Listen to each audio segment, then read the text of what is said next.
Exercise 2.3 का question number 5 factorise. ठीक है, हम कर रहे हैं x cube plus 13x square plus 32x plus 20। इसमें हमें फैक्टर नहीं पता, इस क्वेश्चन में हमें नहीं पता फैक्टर क्या है। तो फैक्टर पता लगाने के लिए मैं x की जगह +1 और -1 पुट करूंगा। क्या करूंगा? +1 और -1। अब इसमें मैंने देखा सभी प्लस किए, सारी डिजिट सारी वैल्यूज किस चीज की है? पॉजिटिव है। तो मैं प्लस का पुट करने का तो फायदा नहीं होगा, जीरो आएगा ही नहीं क्योंकि सारे जुड़ जाएंगे। हम क्या करेंगे? -1 पुट करेंगे। क्या करेंगे? -1 का क्यूब प्लस 13 -1 का स्क्वायर प्लस 32 -1 प्लस 20। बताओ कोई डाउट है यहां से? क्या किया मैंने? x की जगह -1 रखा, उसका क्यूब कर दिया, फिर प्लस 13, फिर x की जगह -1 रखा, उसका स्क्वायर कर दिया, प्लस 32, फिर x की जगह -1 रख दिया, फिर प्लस, फिर 20। कोई डाउट?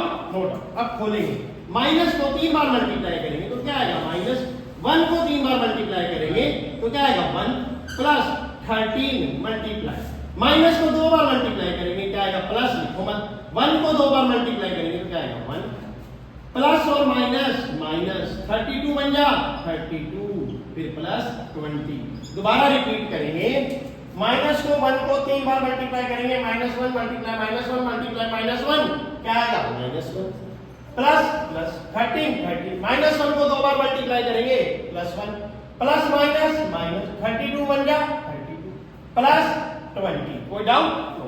आगे चलेंगे, -1 प्लस 13 बन जा 13 -32 प्लस 20। अब क्या किया इस स्टेप में?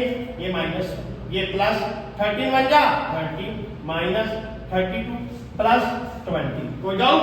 अब यहां पर प्लस का 13 प्लस का 20 तो प्लस का 33, 20 रुपए में 13 रुपए जोड़े, 20 rupees 13 rupees equal to 33 rupees, -32 -1 -32 तो -33, दोनों कैंसिल, क्या आ गया? 0। यस, ये फैक्टर बन गया, ये रिमाइंडर है। 0 क्या है? रिमाइंडर है। अब क्या करेंगे? मुझे पता लग गया x इक्वल टू -1 रखने पर इसके अंदर क्या बन गया? रिमाइंडर 0। तो मैं -1 को कहां ले आऊंगा? इधर। x plus 1 is a factor of above polynomial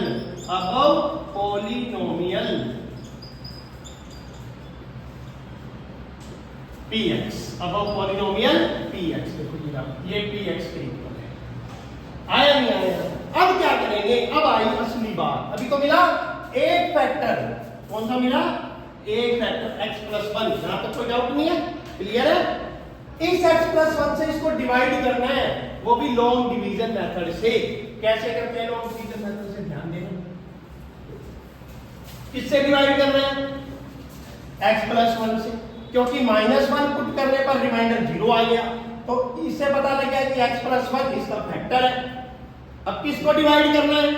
अंदर वाली वैल्यू को लिखो, x cube plus 13x square plus 32x plus 20।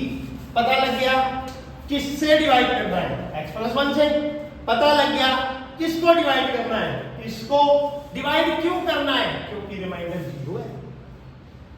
समझे? -1 पुट करने पर 0 आ रहा है, इसलिए इससे डिवाइड करना है। अब कैसे करना है? अब क्वेश्चन आ गया कैसे करना है। तो भैया देखो, इस x को मैं रफ काम यहां पे कर लेता हूं अपना, आप लोग भी अपने रजिस्टर में रफ काम ऐसे करेंगे, अपने रजिस्टर में रफ लिख लेंगे। x को किससे मल्टीप्लाई करूं? क्या आ जाए? x को, इस x को किससे मल्टीप्लाई करूं? क्या आ जाए? किससे करूं बताओ? x स्क्वायर से। तो मेरा पहला आंसर मिला मुझे x स्क्वायर। x स्क्वायर को जब x से करूंगा तो क्या आएगा? x cube. उसके नीचे लिख दो, लेकिन +1 साथ में है, उससे भी मल्टीप्लाई करना पड़ेगा। तो 1 को इससे करूंगा तो क्या आएगा? x स्क्वायर, जो इसके नीचे लिखा जाएगा। प्लस एक्स स्क्वायर, ये लाइन आ गई। अब यहाँ प्लस कुछ नहीं है तो क्या है, प्लस का साइन है, माइनस माइनस। जब हम 15 को 2 से डिवाइड करते हैं, 2 7 या 14, तो क्या करते हैं, 15 5 में से 4 या 1 माइनस करते हैं ना। तो सिमिलरली जब इस वैल्यू में से ये नीचे इसकी वैल्यू आ गई तो क्या करना पड़ेगा, इस वैल्यू के नीचे इस वैल्यू को क्या करना पड़ेगा, माइनस ये 1। तो ये x क्यूब कट गया, 13x स्क्वायर प्लस का 1x स्क्वायर माइनस का, तो कितना आ गया। अब क्या करते थे, ये वैल्यू बच गई, नीचे ले आओ, प्लस 32x प्लस 20। यहां तक दोबारा समझ लेते हैं ताकि आपको अच्छे से आ जाए। x को किससे मल्टीप्लाई करें कि x क्यूब आ जाए, x को किससे मल्टीप्लाई करें कि x क्यूब आ जाए, तो मैंने सर्च किया x स्क्वायर से, वो x स्क्वायर मैंने यहां रख दिया क्वोशिएंट में, x स्क्वायर को x से किया x क्यूब आ गया, प्लस 1 को x स्क्वायर से किया x स्क्वायर आ गया।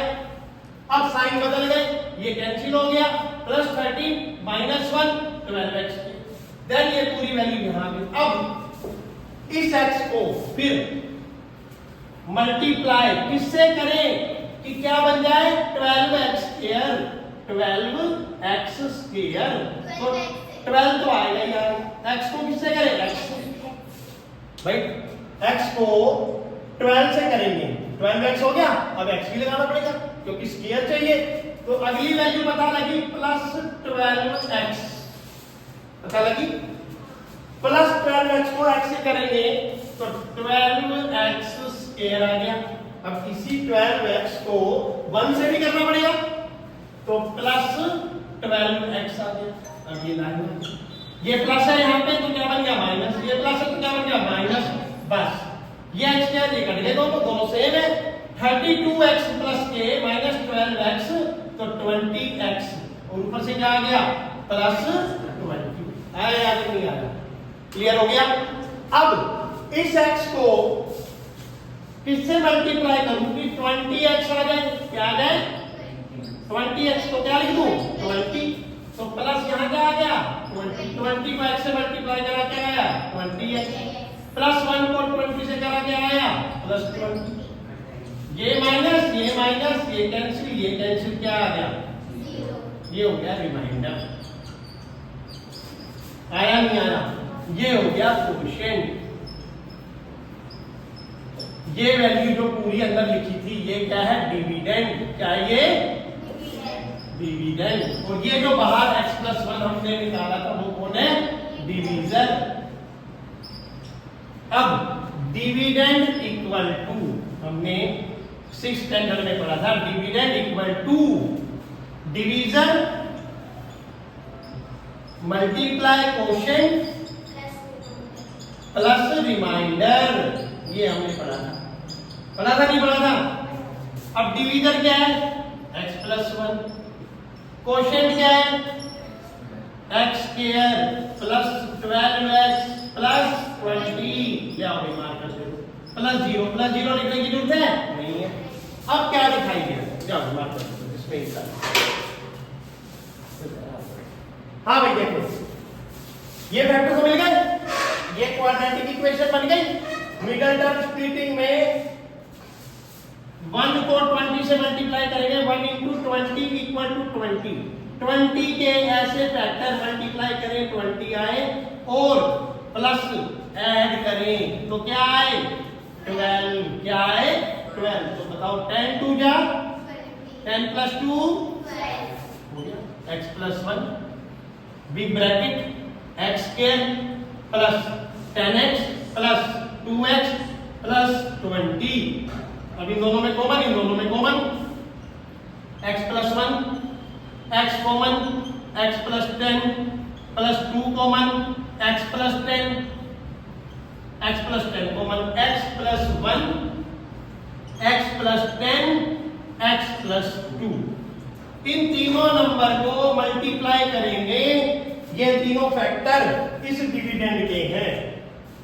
इन तीनों नंबर को मल्टीप्लाई कर दोगे तो ये आंसर आएगा। इस आंसर से यहां आंसर तक आने के लिए 4 मार्क्स का आपके स्कूल का प्रोग्राम है 101%।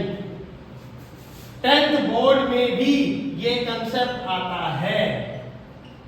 आपको लगता हो नहीं आता तो कोई बात नहीं, अपने 4 नंबर गंवा लेना। 10th के बच्चे अगर ये काम नहीं करके जाते ना, ये चीज कंफर्म करना, ये कंफर्म करना, ये चीज आना, 10th बोर्ड एग्जाम कीजिए। क्योंकि पॉलिनोमियल वाला चैप्टर 10th बोर्ड में है, क्वाड्रेटिक इक्वेशन 10th बोर्ड में है, और क्यूबिक इक्वेशन 10th बोर्ड में है, alpha beta gamma 10th board में है। ये value x+1 x equal to -1 आ गई, ये अल्फा है। x+10 x इक्वल टू -10 आ गई, ये बीटा है। x+2 x इक्वल टू -2 आ गई, ये गामा है। -1 इसमें रखेंगे तो 0 आएगा, -10 इस पूरी वैल्यू में रखेंगे तो 0 आएगा, -2 इस वैल्यू में रखेंगे तो 0 आएगा। रिमाइंडर, अगर इसको x+10 से डिवाइड करेंगे तो रिमाइंडर 0 आएगा, पूरा पूरा डिवाइड होगा।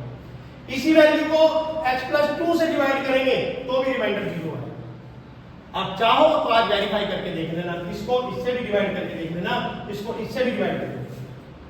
9th में तो आप लोगों ने सीरियसली नहीं किया, मुझे पता है, अब तो कर लो, बोर्ड में आएगा 4 मार्क्स आएगा 100%। अल्फा बीटा गामा के माध्यम से आएगा, उसका आगे भी प्रूफ है, क्यूबिक इक्वेशन में आगे प्रूफ है। ये कैसे जनरेट होती है ये भी 10th क्लास में है, एनसीईआरटी में भी है। डन।